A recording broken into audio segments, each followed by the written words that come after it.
Welcome to Not Milk Never Milk. Subscribe if you're lactose intolerant. You start by confirming the essentials so troubleshooting is quick.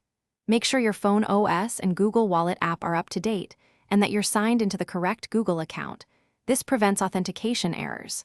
Once done, enable NFC and location services because Wallet needs those to detect payment terminals. Also power cycle your device to clear transient issues. These first steps eliminate common causes and set the stage for deeper fixes, so don't skip them. Next, you dig into accounts and cards to resolve more complex failures. Open Wallet and inspect each card's status. Expired or unverified cards will fail.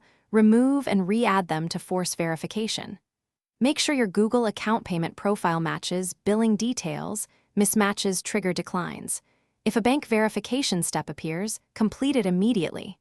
Once re-added, test with a small purchase or a compatible terminal to confirm token is. Finally, you wrap up with device-level resets and external checks to finish the repair.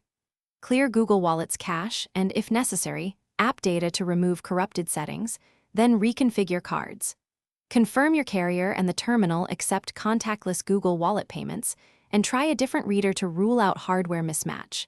If problems persist, gather error messages and logs, then contact your bank and Google support. Provide timestamps and steps you took, so they can pinpoint tokenization or account-level issues quickly.